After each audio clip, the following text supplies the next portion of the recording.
Positive Lifestyle Management would like to welcome you to part two of A House Divided That Cannot Stand. This is the second part of a video that we're going to be discussing where the brother Midnight did part one on dealing with Reconstructed Minds, Inc. And we're going to get into this. This is going to be a very important topic that we'd like for you all to tune in. I was homeless, I didn't have a house, sleeping in my car outside my friend's house. He walked out, said come inside, while you sleeping in your ride. You know it's cold outside, can't eat food, ain't no place to live. Good advice, better than better, say get on the grind. Don't give it my nigga, you destined to shine, get on your feet nigga. Greetings, brothers and sisters all over the world. Welcome to another episode of Positive Lifestyle Management Awareness Sessions. My name is Fee Taylor, and that's my co-host, Brother Midnight. And tonight, we're going to be discussing this topic dealing with a house divided that cannot stand. But first, we would like for you all to hit those like buttons, hit that subscribe button, hit the notification bell, and send in your comments. I want to give out a big shout, a big thanks, man, to all the subscribers and our supporters, man. Y'all are amazing, and you all are the one that keeps us coming back with more information, because it's your love and your support for us that keeps us coming back. You know, Positive Lifestyle Management would like to also give a big shout out to Frame Creation. Frame stands for Performance, Hope, and Motivation Every Day. It was started by my cousin, Mr. Ronald Davis.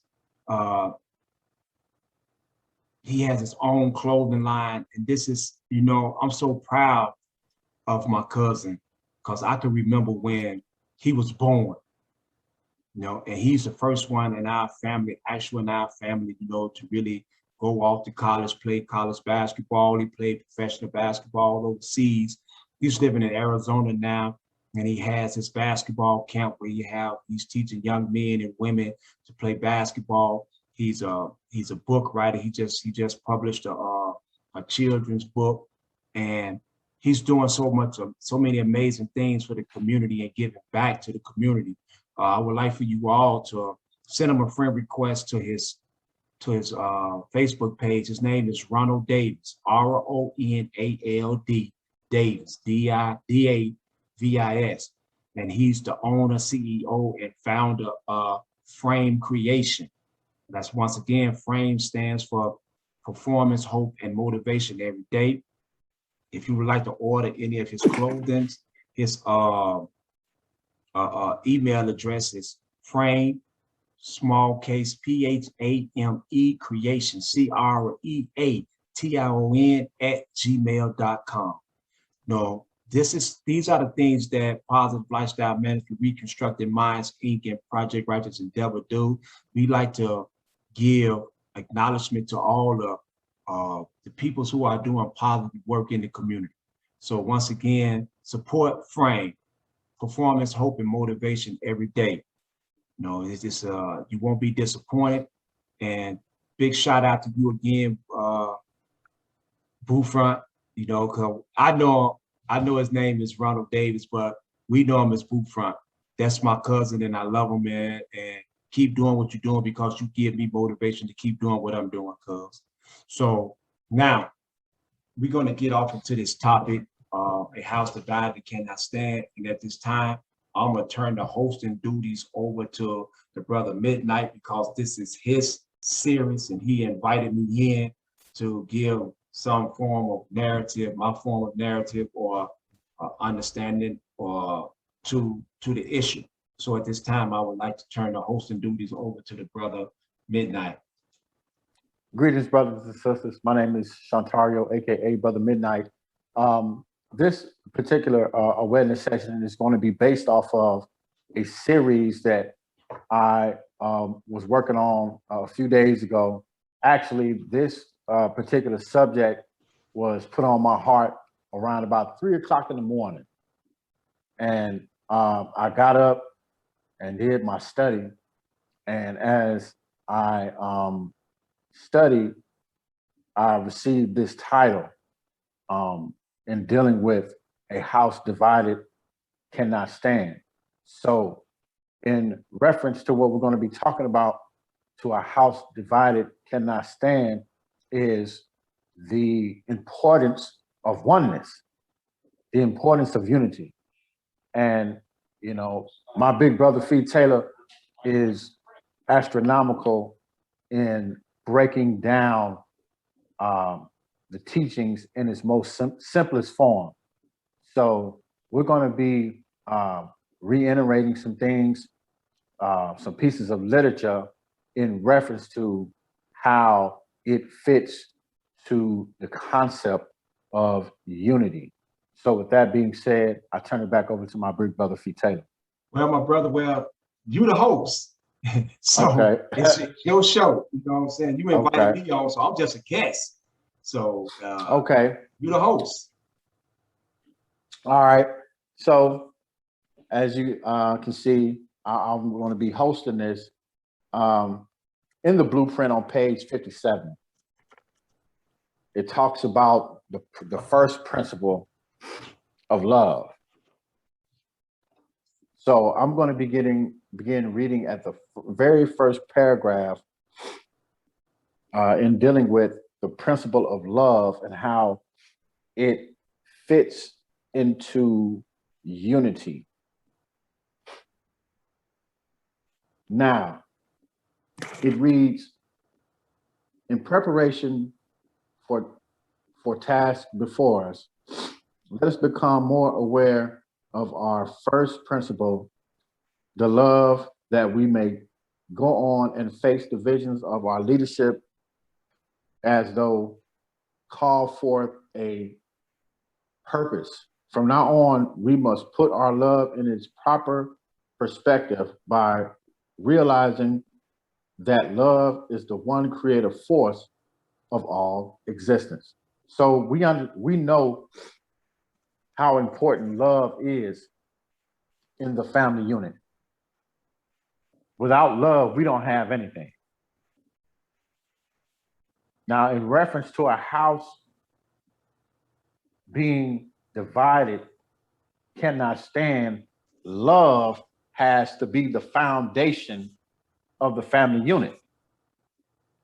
So I'm going to continue reading so we can gain a clear understanding of the foundation of unity in the first principle of that we call love. It says, love surpasses all other principles because it is the first cause of the creation of humanity. And how do we know this? Because love is the one creative force of all existence. It says, simply put, without love, there would be no you. Thus, love can make certain that we progress nonstop towards educational, economical, political, and social development, and pave the way for our necessary change into the new concept, which is organization. It says, first, we must give our lives energy to love each other. All else is secondary. So without the foundation of love, all the other principles are secondary because love is the first principle. Love is the foundation. Love is the cornerstone of why we were all created. Therefore, we are faced with the question, am I my brother's keeper? Now, big brother Fee Taylor, I want you to break that down. Like, how do you see love playing a key role in the foundation of unity? Because in order to have unity, you have to have love. They say love, the blueprint teaches us that love is the one creative force of all existence. And we can look at the one creative force as being the Holy One, God, Jehovah, Allah, Buddha, whatever we want to call this this deity. But when we look around the world today, we look at humanity today, everything that was placed in humanity has to come from an act of love. So now the question becomes, am I my brother's keeper? If I love my brother, yes, I am my brother's keeper. But love is a noun, and love has to be shown. It's an action. You have to show it. So that is that is why it's the foundation. That is why it's the cornerstone. That's the role that it plays in unity, because unity is one. That means the root word of unity is unit. A unit is one. If you look into the dictionary, or you look into dealing with math, if you're dealing with math, it's going to show you that one unit. If you're dealing with one unit, you're only dealing with a single. So you're dealing with a single mind, a single body, a single soul. That's what unity is. Okay. Okay, so would you say without the foundation, without love, what will be the dynamic of the family unit? Chaos. Without love. Disorder, dysfunction. There won't be no family unit. There won't be nothing. Because it takes love, even if it's just for that moment, to create the family.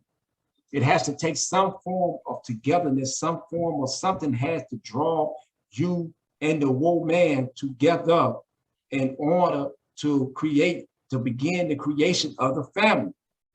We can look at it as lust, or we can look at it as whatever, but it's a higher being and a higher power that brought them two together. So for that very moment, there's some form of love that has brought them together. Yes. Exactly. And, I just think that's really important that we understand, the dynamic of love within the family unit, and, that is what I wanted to really hit on. Also, we have another dynamic of love that, sometimes we forget how important love is within the family. True. So with that being said, what is the importance of love, in essence, unity in the family structure? What is love? How do you see unity within the family structure? All right. So if we're looking at a family structure, right? You're looking at love, and somebody say, I love you, right? Basically what they're saying is, and I am willing to accept responsibility for you, and I'm willing to share responsibility with you. That's the dynamics of it. So now if we're in a family structure, so that means right now, you and I, we are brothers. We are within this family structure. So I have a responsibility to accept. I have to accept responsibility for you, and I have to be willing to share responsibility with you. Because at any given moment, if I'm not willing to accept responsibility for you or share responsibility with you to help the family structure, then that means that I'm not showing you that I am your brother.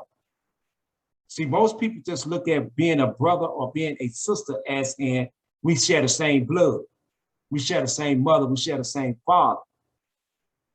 But you can share the same mother and share the same father, but if you don't have the same goals and aspirations and same concept about what love is and what the family unit is, then that is not love. That is not a family. So when it comes to the family,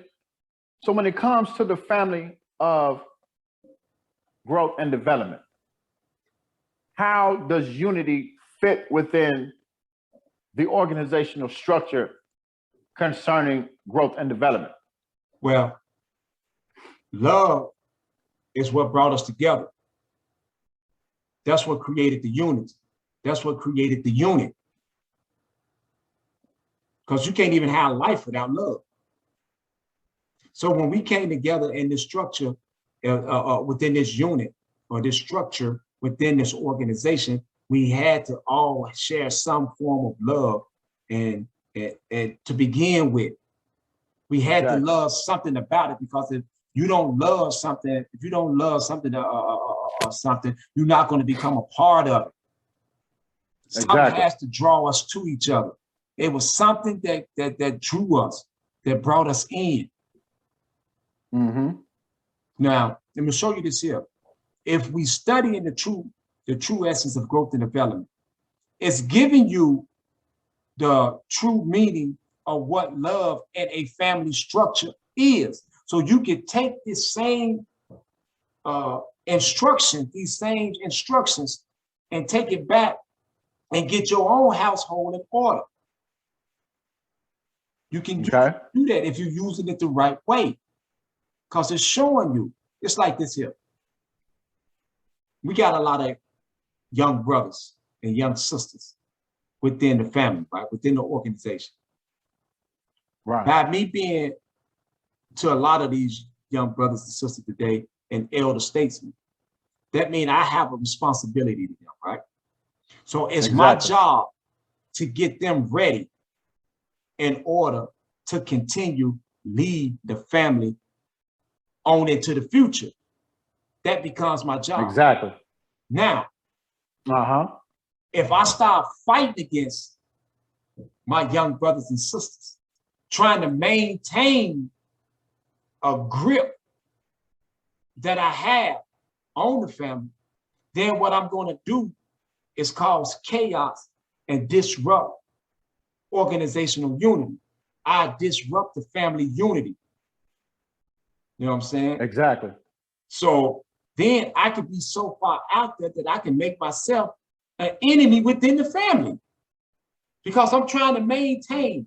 I don't want nobody else to grow. I don't want nobody else to carry us on. See, so exactly. That's the importance. And that's what we have to be able to understand.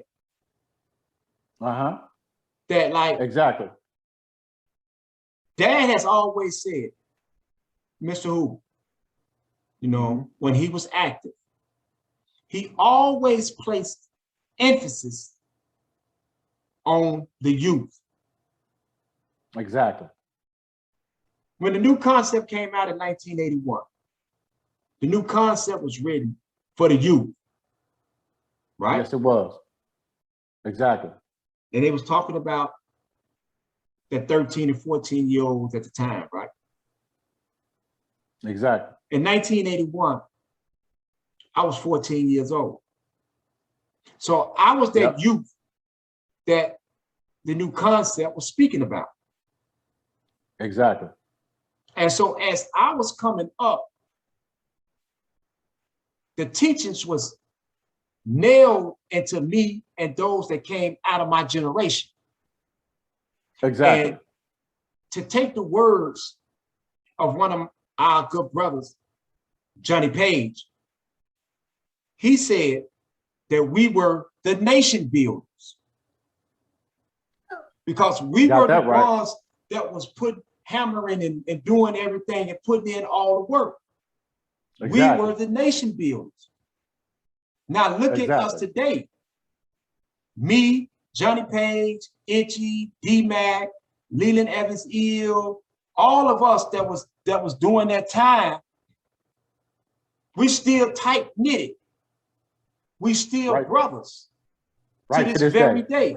Right down to this very day. Brothers like Lonnie D, these are my brothers. Andre Cash McKnight, these guys are my brothers, because we were the ones that was there with each other. We understood each other's strengths. We understood each other's weaknesses, and we always tried to strengthen one another. We never tried to tear each other down.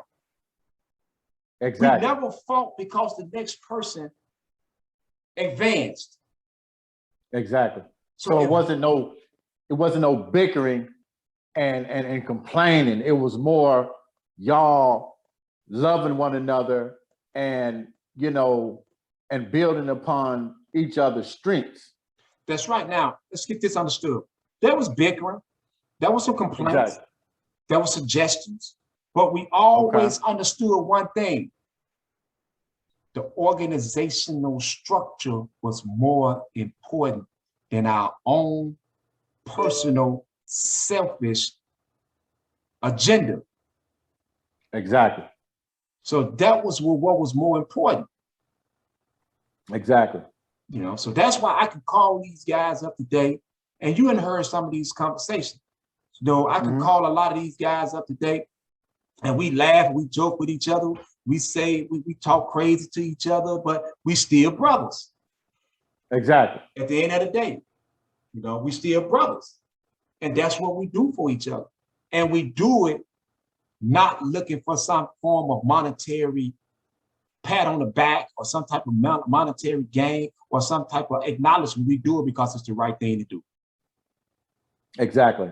And I want to continue reading on page 57, starting at where it says, love asks.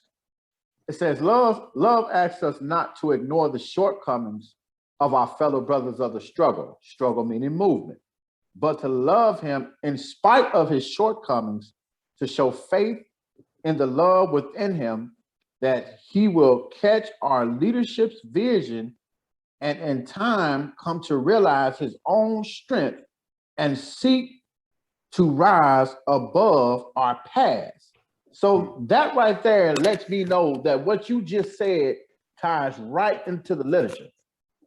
Most definitely, because it was hammered into us. That's why I can sit here today and send guys places without me ever having the literature in front of me or having a blueprint in front of me. I probably can't remember the exact words, right? But I can say, man, go check out this principle, check out this page, check out this here, check out that. I can send you where you need to be at because it was hammered into us. We had to know it. Exactly. But you know, when you just said that, it reminds me of what David said in the Bible concerning God's word. He hid it in his heart. Yes. You know what I'm saying? So what you did was basically take the literature and not only just learn it, but live it. Live it. You applied it. And in the process, I've made a lot of mistakes. But in the mistakes that I was made wasn't the mistakes from my teachings. It was when I got outside of the teachings where I started making mistakes. And when I had to go pay the repercussions for the mistakes that I made, I never blamed anybody. I never blamed the family. I never did any of these things. I accepted my responsibilities. And I knew where I made the mistakes at. And I always tried to teach people not to make the same mistakes that I've made. Because I love my brothers and I love my sisters. And I love you from a perspective of purity. Exactly. You have to be pure in heart first before you can love anything, before love can come in. See, love is not going to be able to come in when you're not pure in heart. Exactly. Because you're not going to allow it to come in. The heart that I'm talking about is this heart. I'm not talking about this heart because this heart just pumps blood. I'm talking about this heart. You have to be pure in thought. Exactly. Before the love can come in, before you can accept responsibility for your brother and share responsibility with your brother, this has to be pure to let it in. It has to. You have to be pure. You have to love it. You know? Exactly. Exactly. Going back as I finish up this paragraph, it reads, we need not flatter him nor lead him to overestimate himself. Rather, we should help him to understand himself and know that he has a friend who will aid and assist him in all righteous endeavors. To that degree, we are our brother's keeper. Now, so when we came into this thing and love being the foundation of why we came a part of this family, what do we pledge? You know, what is that? How does the pledge play a role in our attitudes actions, our attitudes, behavior, and Our action, behavior, our action, It's behavior, attitude. and attitude. attitude. Okay, that Exactly. comes out of the I pledge. And see, when you come into the organization, you come into anything, any business, any whatever, a baseball team, basketball team, football team, whatever it is, you have to be able to make an I pledge. Our pledge is nothing but an oath. So you making an oath to become a part of this team, and in the process of becoming a part of this team, you willing to say your every action, behavior, and attitude going to have to vividly reflect whatever you've come to the part of. Okay, you got on the Raiders jersey right now, right? That's a Raiders jersey. Exactly. All right, let's use Yeah, it's football. Raiders jersey. All right, let's use this as a football analogy. Anybody that comes on to the Raiders football team, they have a slogan that they use, commitment to excellence. So your pledge to the team is your commitment to excellence. And your every action, behavior, and attitude will vividly reflect the positive, dignified principles that the Raider organization is about, right? Exactly. So now that's your personal pledge. Then the team, the 53-man roster with the 16-man practice squad, they make a we pledge because they have to sit down to have some form of goals. They have a goals that they are trying to accomplish. So they have to make a we pledge. That's why it says, in our family, we the brothers of the struggle pledge and wholeheartedly our love, life, and loyalty. Our love, our life, and our loyalty. We, as in one. We.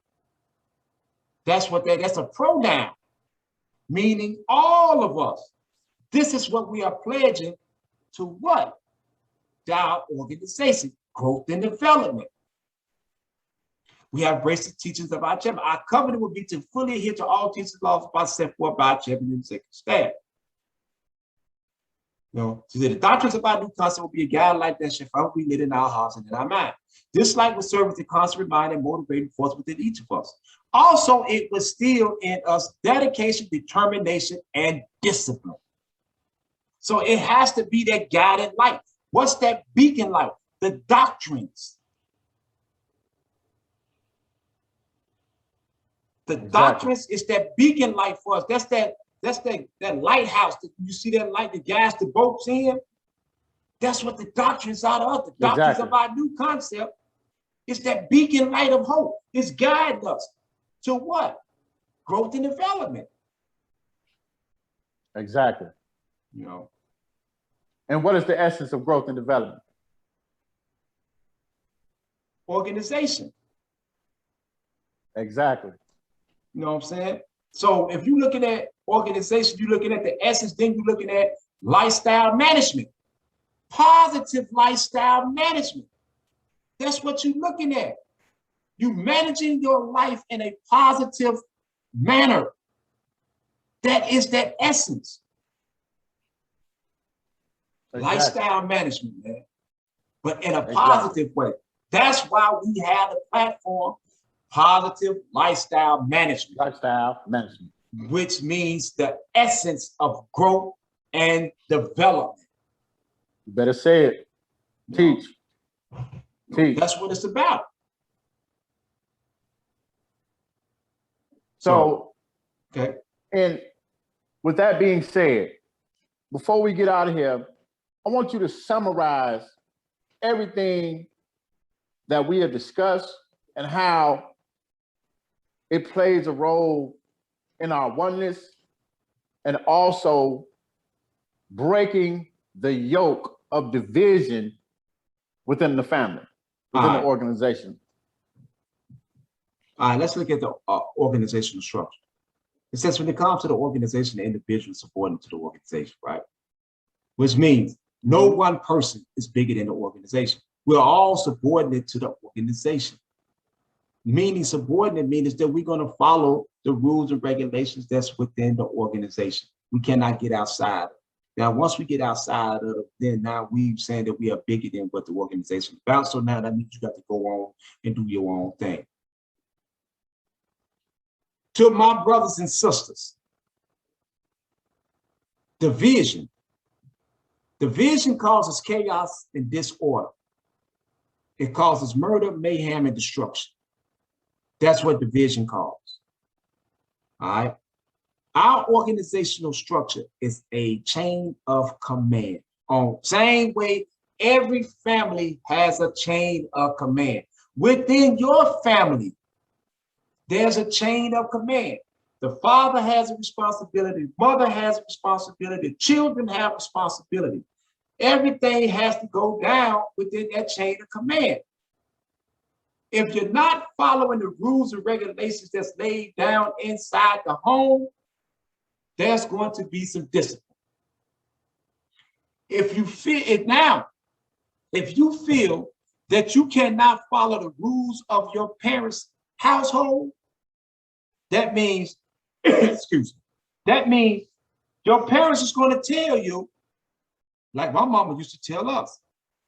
And at 14, my mama showed me.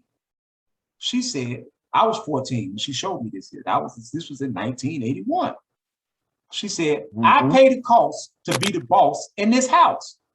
And if you can't follow my rules and my regulations, you get out. And she sent me to live with my uncles. You out of my house, and I ain't been back to her house since. You're out of here, homie. Exactly. Get up out of here. And that's the same thing that goes on in any corporation, any organization. If you can't follow the rules and regulations that are laid down within that particular group or organization or company or whatever, you got to go, because you're going to cause division. And I'm going to show you this here, brother. I had to tap on this here. Those who are older, man, listen, you cannot be afraid to relinquish. Let go. Why do we think the NAACP don't have no real influence in our communities today? Because they have the old guard, don't want to let go. They don't want to come into a new thought process. That's going to be an elevated thought process. They don't want to have a paradigm shift. So when you don't want to have a paradigm shift, what you're going to do, you're going to lose the minds of the youth. Exactly. Then you're going to find yourself fighting against the youth. And when you're fighting against the youth, what's going to happen is a lose-lose for you. Exactly. Because if you do something to one of them, you're going to look at you lost. And if they do something to you, you lose. So it's a lose-lose situation. Exactly. Leave room so the youth can take the family further. And sit back and guide and not be a divider, but be a uniter. Exactly. Those are the best leaders. When Mr. Larry Hoover was active, he was a uniter. That's what made him so effective. Because he knew how to take different, he wasn't afraid to share. He wasn't afraid to give the youth the responsibility, because he understood at some point, I'm gonna get old. I'm not gonna be around. But if we building something real, we got to pass on. Why you think the Rockefellers, the Rothschilds, the Gettys, the DuPonts, the Bilderbergers, why you think all these peoples are still around? Why you think their families are still controlling 88% of the world's wealth? Because they passed it on to those that as they start getting older, they pass the responsibility on to the young. Exactly.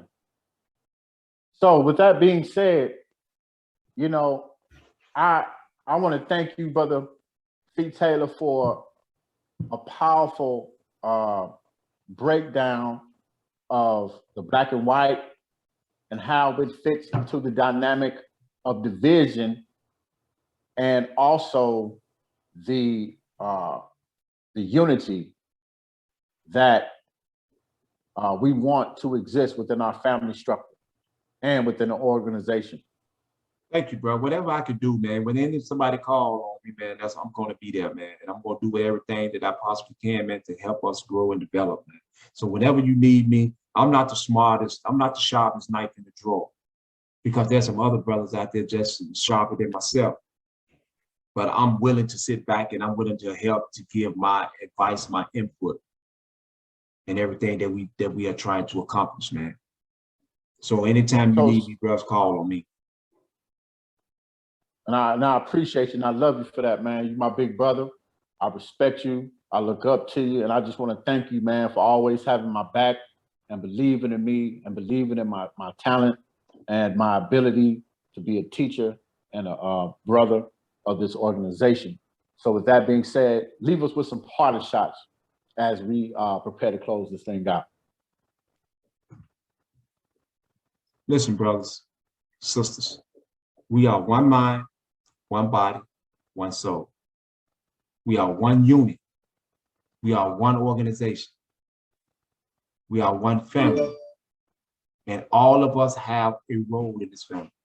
Everyone must do their share. Everybody has a responsibility before we make up the organization as individuals who have come together as a collective.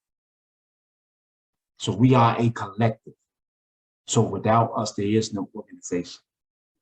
So let's live out the true meaning and the true concept and the true understanding of what organization is.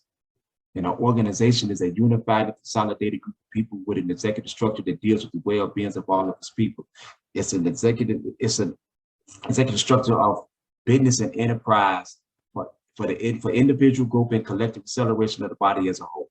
You know what I'm saying? That's what an organization is. So we have to live out what it's all about. It's not about gang. It's not about me fighting you, because I'm not fighting.